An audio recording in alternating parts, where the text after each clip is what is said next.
But what I do use it for is for storing my nuts. Storing my nuts? These nuts.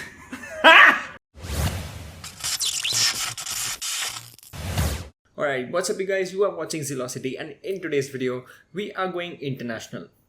We are going to break down Dr. Mike's What I Eat in a Day. And to be honest, like the first time I actually saw Dr. Mike's videos was back in 2017 or 2018 when I was very new in the nutrition and fitness world, and I started watching some of his videos back then, almost like 3 to 4 years ago. And let's go ahead with this video now and see what Dr. Mike eats in a day, and I'm going to break down and tell you if it's good, bad, and just going to give you my review. Good morning, folks. I just decided that I want to do another What I Eat in a Day video. I thought about the one I did 2 years ago, and a lot has changed, not only in my routine, but also in my YouTube videos. That one was just so cringy. Energy to be utilized throughout the day. Are you ready to come along for the ride? Give me 5. Oh, you missed it. One more time. No, this hand. So this cute. One. Give me 5.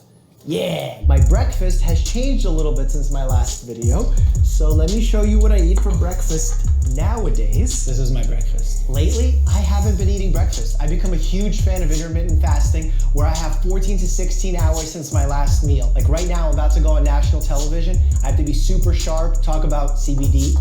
Kind of interesting. I'm gonna go on TV without eating anything. I feel sharper, I feel more engaged, and this is consistent with some of the leading research that's showing intermittent fasting can be a good idea. Now, it's not right for everybody, and I don't recommend you start it without chatting with a doctor first, but it certainly works for me. Okay, so this, what he started off with, just awesome. Okay, that's something that I really want these fitness influencers and the fitness models and the YouTubers saying, I do this, and intermittent fasting is so magical and it helps me stay lean and lose weight and this and that. No. It is very subjective from person to person. Some people like intermittent fasting, some people don't. So if you force yourself to stick to intermittent fasting, and if you end up just not liking it, then just don't do it. It's simple. See, there's always this trial and error thing, right? You always need to try something before actually coming to the conclusion. You can't just say that, hey, intermittent fasting sucks. Have you tried it? How do you feel about it? That's more important. Okay, it goes same with the keto diet, goes same with whatever kind of diet or a lifestyle that you're trying to adopt, because it is ultimately about how you feel and how you are able to do on that particular thing, right? So you can't just say that skydiving just seems boring. Have you ever done it? If no, then you can't just say that skydiving is boring, or you can't just demonize some particular thing saying that it sucks. But what I really like about Dr. Mike here is that the fact that he just stated that it is subjective and you don't need to do it, but hey, it's what I like, certainly works for me. So you need to chat with your doctor first, and that's how you actually go about things. Talk to your professional, see how it works out for you if you're not liking the intermittent fasting or any particular diet for that matter. Even some fat sources, even some carb sources, even some protein sources for that matter. Like I deal with clients on a daily basis saying that I don't like this particular protein source, can I just not have it? And I'm like, okay, cool, let's not have that. We'll have something else which you like. And that's how nutrition works, including what you feel the best with. It's awesome. A little caffeine kick, but I'm not a huge fan of overdoing it. I drink my magic sauce, and that's green tea.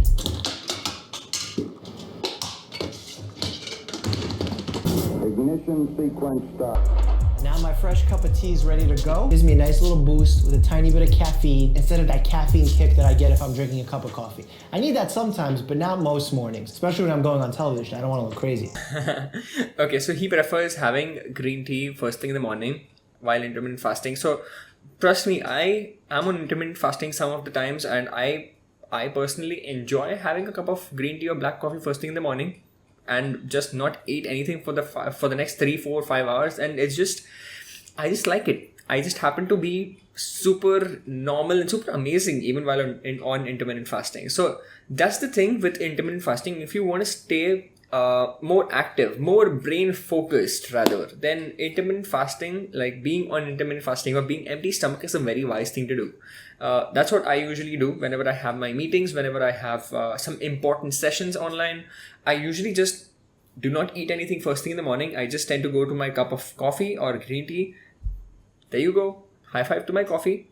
So that's what I have, and my brain just keeps running like crazy while I'm on empty stomach, and that is how I feel more energetic, more mentally focused, more mentally involved and mentally engaged with everything and everyone in the meeting or whenever I'm talking to anything. You just get the point, right? So good thing, kudos, let's go ahead. Alright, I got this yummy bowl, steak, sweet potatoes, broccoli. Over here I got my avocado toast with some sriracha flakes. This bowl is a go-to bowl for me. It has protein, it has complex carbohydrates, antioxidants from the broccoli, and on top of it, it has a romesco sauce, olive oil, healthy fats. You know, they say you are what you eat. I guess I must be nutritionist. I'm gonna pull up my lifestyle map here and enter what I ate. Multi-grain, if I can spell. Toast, guacamole, single potato, steak, grass-fed. So for lunch, I've already had 773 calories, which is really close to my 800 goal. Okay, did you just look at that meal? How wholesome, how salubrious the meal was. Just so beautiful to look at. Toast, it's yummy bowl, steak, sweet.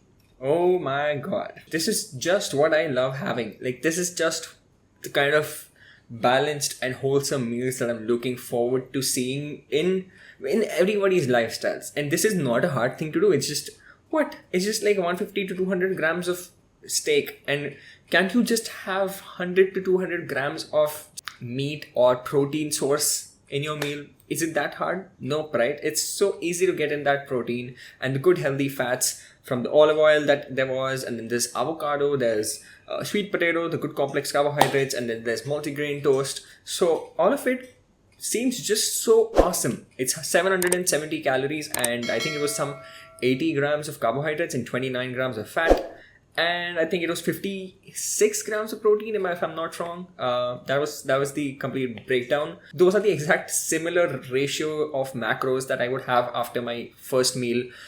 Even the regular breakfast that I have, it's somewhere around 40-50 grams of protein, and then there's 80 to 100 grams of carbohydrates depending on my mood, and then there's about 20 to 30 grams of healthy fats. So that's a pretty good balanced meal that he's having, and I'm glad that a lot of people watched this video. Like 2.7 million people have watched this video, and I'm so happy those 2.7 million people are being educated about good balanced eating and how you can make your meals nutritious. And even if you're eating outside, it's not that hard to eat outside and still get a good, decent, nutrient dense bowl. Everything is there. Awesome.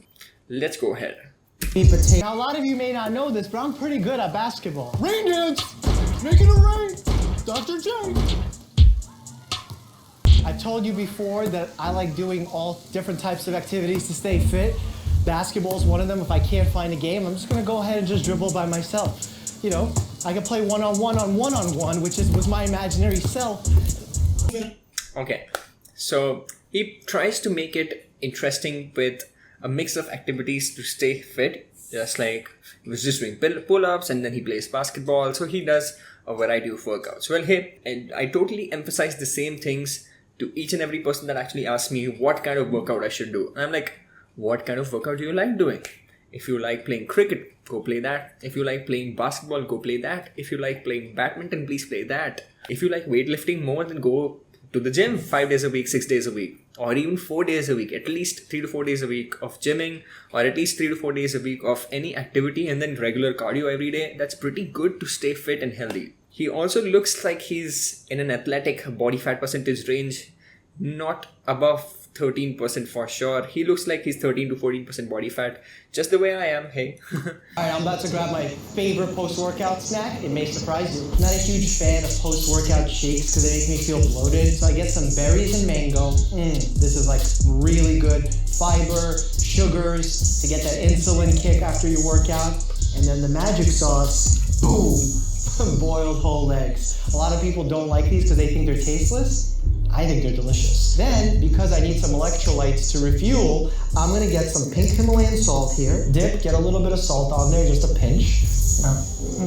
A lot of people will say, oh, I don't like it without ketchup and mayo. Look, if you need a dab of ketchup or a dab of mayo to make a healthy meal appetizing, make it happen. Just don't throw in a whole 3 tablespoons full of mayo and expect that meal to still be healthy. That is such a golden advice. If you need that little bit of ketchup or mayo or any kind of sauce to make your meal interesting or appetizing, then please go for it. Don't overcomplicate nutrition. I always emphasize this in all my videos. People just spread fear-mongering saying, you're eating ketchup. Oh, ketchup has so much sugar and processed artificial this and that. You're eating mayo and mayo is just so much fat and it's going to kill you. It's going to cause heart disease. I'm like, oh God. 1 tablespoon of ketchup is not going to kill you. 1 tablespoon of ketchup probably gives you only 2 to 3 grams of sugar. Do not stress about it. Just eat your goddamn ketchup. Eat your goddamn protein. Eat your goddamn whatever you like eating and fit it within your calories and make it a moderate and mindful portion. Mindful eating is the key to long-term success in nutrition. Wow, this is like a good quote. Long-term, what's that? I forgot. Brainstorming. Mindful eating is key to long-term success in your nutrition.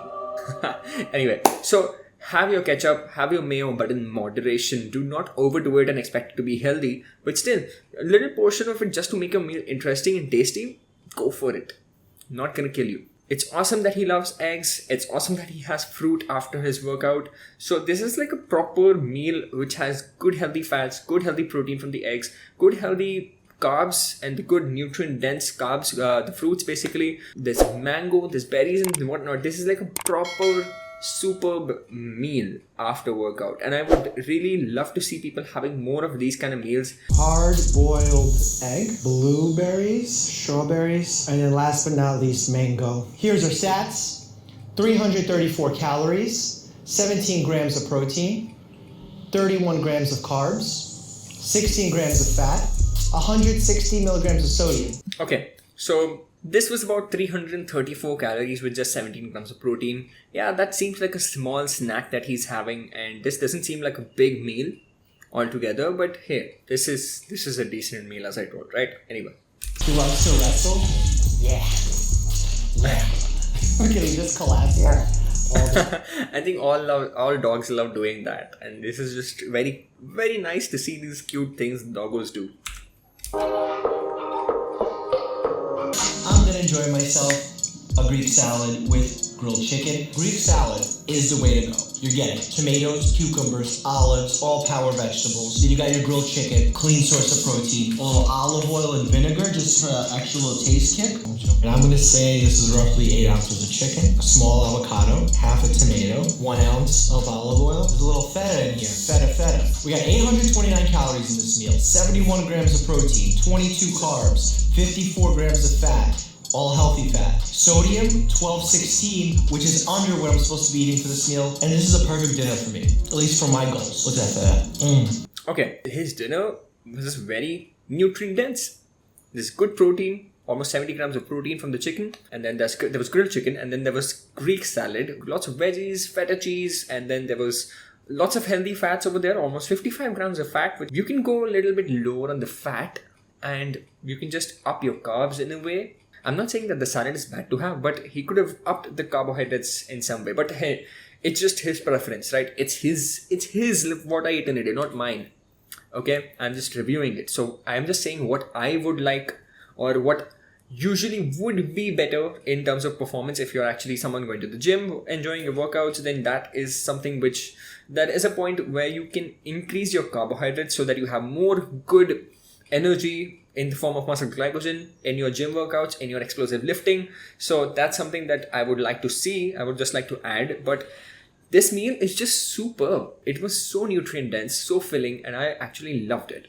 But if you overdo fats, it is still a lot of calories. So you need to make sure that if you are on a fat loss goal, particularly, okay, then you need to make sure that you're consuming fat and both carbohydrates, not just fat. You need to consume both carbohydrates and fat in a good proper portion. If you're overeating fat or overeating carbohydrates, both of them can lead to an increase in overall calorie surplus, and that is how you can stay off track with your calorie deficit, because you need to be in a calorie deficit to lose weight, correct? Yes, you can eat a lot of nutrient dense foods in fats, but hey, you can always choose a lower fat than this. I'm not saying 55 grams of fat is bad for everyone. The ones that actually want to stay on track with their calorie deficit, you need to make sure that you're consuming your fat within your calorie deficit. Whether you do high fat, low carb, high fat, whatever you want to do, low fat, high carb, or low carb, high fat, it's your choice. Okay? So this is a very wonderful meal. Awesome. Who have not lived in Manhattan, storage comes at a premium. So when I get a lot of groceries, I have to store them in all places in my dishwasher. And I know that's really funny to say, but I don't use a dishwasher a lot. I order out a lot, and if I'm washing dishes, I can just do them by hand in the dishwasher? No, in the sink. What is he saying? Number 1, he has a dishwasher. Number 2, he stores groceries in the dishwasher. Number 3, he washes dishes in the sink. Do you even sense what's going on here? This is just too much of weirdness. Too much of weirdness here. But what I do use it for is for storing my nuts. Storing my nuts? These nuts? Well, that's just weird to listen to. Look, my dishwasher is confused already. It turned on because it's like, is it time? No, it's not time. There's groceries inside here. Don't wash them. Am I the only one that thinks that Doc is high here? With the CBD that he was talking about earlier in the video? You never know. Healthy fats galore here, even a little bit of protein to finish off my day. What I want you to understand from watching me today, having my final snack here, this is what I ate today. It's not what I eat every day. That's an important distinction. And one of the most important distinctions is that this diet that I follow, this specific eating plan that I follow, is not for everybody. Now, it's what works for me, it's what I'm eating right now. That may change, but again, nutrition has to be individualized. It's different from person A, from person B, and even person C. I bet you didn't expect I was throwing person C in there. He's just a cool doc. If I ever end up with a problem and I have to go to the hospital, I would like a doc like Doc Mike. I would like a doctor like Dr. Mike. Please get me doctors like Dr. Mike. A beautiful thing that he highlighted again is that nutrition is highly individualized. So you cannot expect everything to work for everyone. Like one thing does not work for everyone. All the videos that I do, all the video reviews, all the diet reviews that I do, I always say nutrition is very personalized from person to person. It is literally what you like doing according to your goals and according to your medical conditions, your lifestyle, your eating patterns, everything. From what I have seen, there was about 770 calories in the breakfast. I'm just going to take 800, and there was 334, 350. So in the lunch or the post-workout, and that's somewhere around 1,000 to 1,050 calories, give or take. And then the next dinner was somewhere around 700, 800 calories again. So again, that's about 1,800 calories total. And then the nuts that he's having, somewhere around 200, 300 calories. So he doesn't eat more than 2,100 calories, closer to his maintenance, but in a slight deficit is what I assume by looking at it, because the carb count was really low. So I think he prefers eating lower carbs and higher fat as he does. And there's nothing wrong about it. Sometimes I eat low carb and high fat. Sometimes I eat high carb and low fat. So it's very different day to day, right? So as he told, this is what he eats today, not every day. Sometimes he eats different kind of foods, right? So obviously with different kind of foods and different kind of hunger, and sometimes your hunger is just up and down and up and down, right? So hunger is never linear. You can't just expect hunger to go like this.